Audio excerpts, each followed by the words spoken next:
Okay, so as you can see, I've got a lot of little toys here. You don't need all this stuff, but something like maybe a kettlebell is a little more advanced. A lacrosse ball, the double lacrosse ball would be a little bit more gentle. And then some kind of elevator, either a foam roller, a block. You could maybe use like a medicine ball, but just something sort of soft that you can use for elevation. And I always like to have a rolled up towel. So we're gonna start with a lunge. So you're gonna come into this lunge position. You wanna make sure that you have full extension across your hip. The top of your right foot, the shoelace part of your foot, is pressing down into the floor. Keep your chest up, and all you're gonna do is gently push the top of your foot into the floor. Breathe in. As you breathe out, send your hips forward. So you don't need to go all the way to the depth, all the way to the edge of this position here. It's just to feel that sensation in the front of your right hip. So the more you can kind of push the foot down or the shin down, you might even squeeze your butt. Get that nice bit of tension across the front of your hip. Keep that tension, and then maybe every time you breathe out, you can come a little bit further forward. So again, you can stay here as long as you like. And if you want to pause the video, stay here for a little bit longer. Hit play when you're ready to come out of it. I'm gonna go ahead and switch to the other side. I'll just place my hands on the mat. One leg goes back, other foot goes forward. Walk your hands up to your right thigh. Take a breath in, long spine. Push the top of your left foot down, breathe out. Slowly come forward. So think more about like length, lifting, and then maybe going further. But right here, if I push the top of my left foot down, give a little bit of action in the glutes, it's plenty. Just waking up that hip flexor.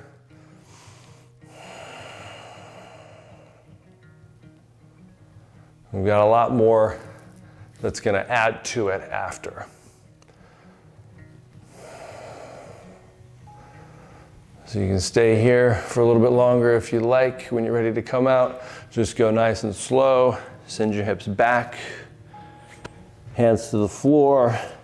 We'll switch sides. This time, left foot goes outside my left hand. We'll go to a low lunge, more passive version here. So now you can send your hips forward and down towards the floor.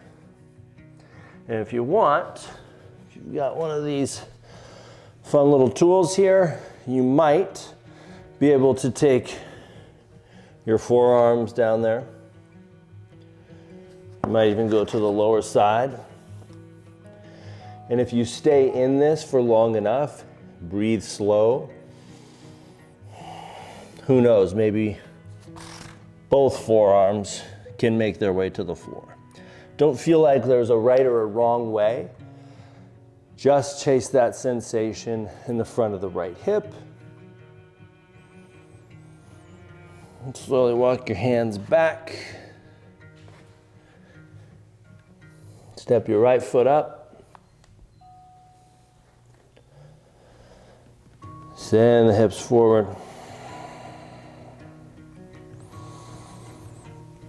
So you can keep your hands planted, lower down to a lower height of some kind of support, totally up to you. And just because one day you might have your forearms all the way on the floor, and then another day, there's just no way you can do that without it being excruciating or not feeling right. You know, every day your body's gonna be a little bit different. So you do what you can, work with the body that you have right now, and go with what feels good, what feels like it's gonna give you the most relief.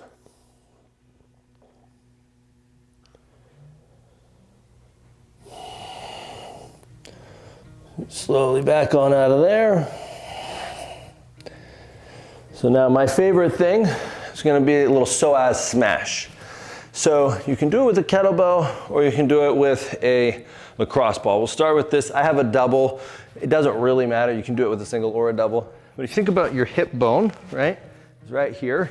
If you come in just a little bit where that little groove is, that little line, that's kind of where you want to put this thing. And you can play with a little bit higher, a little bit lower. But basically, you're gonna lie down on your stomach. You're gonna get the lacrosse ball right into that little spot. And then you're gonna slowly put your weight on there.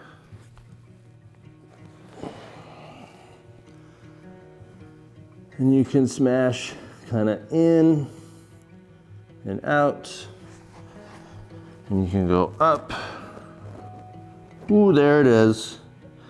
When you find a little pocket of tension, you find a little place where there's like a little something extra, stay there. I like to take a big breath and expand all around that area. And when I breathe out, think of my body just melting around the object. I would recommend staying here for at least 2 minutes on each side. And no more than 5 minutes. 5 minutes is a little ambitious. You could do a couple of rounds of 2-3 minutes, but give yourself a break, give yourself an opportunity to get some blood flow through there and that kind of thing. So when you're ready to come out of there, you can just roll onto one side, pull that thing out, and you'll do it on the other side. So if you want to be a little bit more aggressive, if you've done this a little bit, you also have the option for a kettlebell. It's much harder, but it's gonna go right into that same spot. Go slower as you find. Also, I would recommend a small kettlebell, like a 26 pounds or less. And if you can't, hopefully yours is like the round one. If it has the flat side, some of those little edges, might not feel so great. So just go very gingerly to start if you want to play with the kettlebell. For me, the state of my psoas right now, the kettlebell feels really good. And the breath will really complement the sensation, especially the more dense, the harder that object is.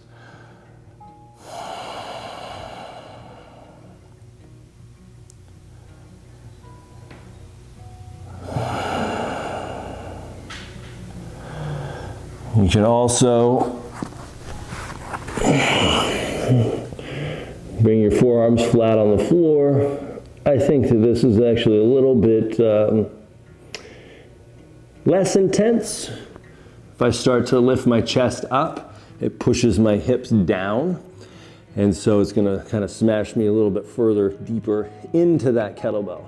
But I do like it down here because I can just be more passive and I can really just let my body go. So stay here anywhere 2 to 5 minutes, maybe a couple of rounds of 2 to 3 minutes. When you're ready to come out, I would say just kind of roll over onto one side and slide that thing out. You're gonna come to a kneeling position.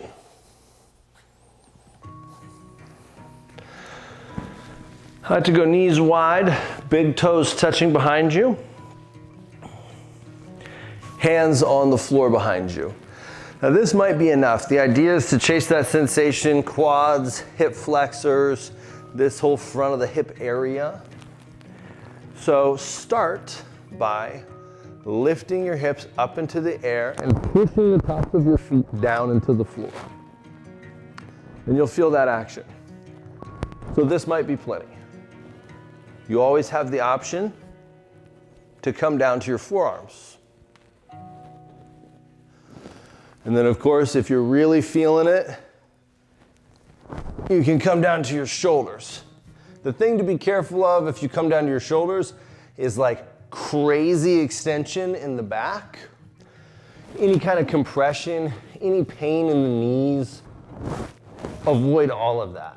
So if you can be down here and you can be pain-free, cool.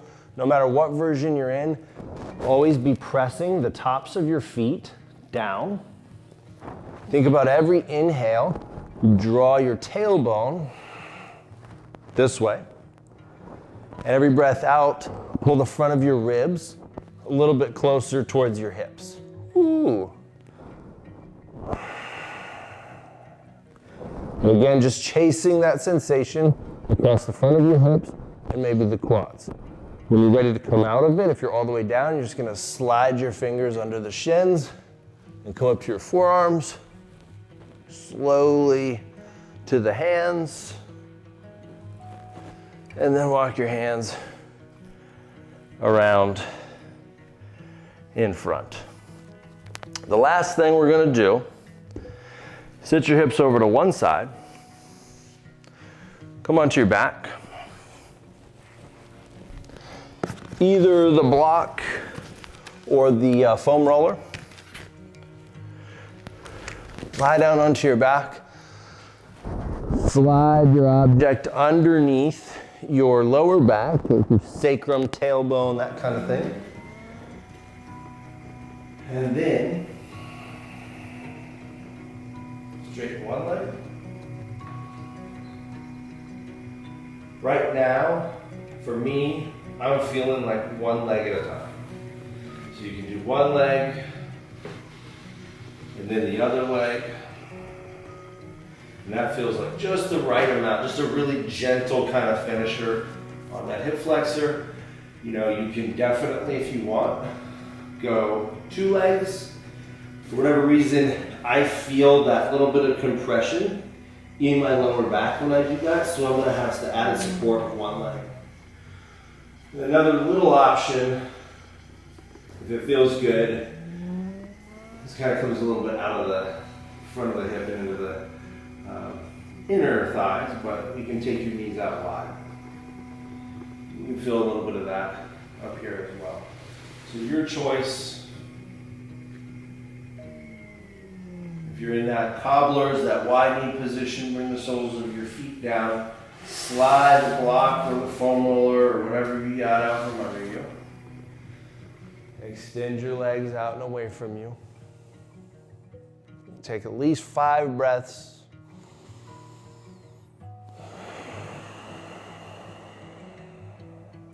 It's really important when you take your body through this that you give it time to rebound and to allow the stimulus to kind of work its way into your body, through your body, so you can really get the most out of it.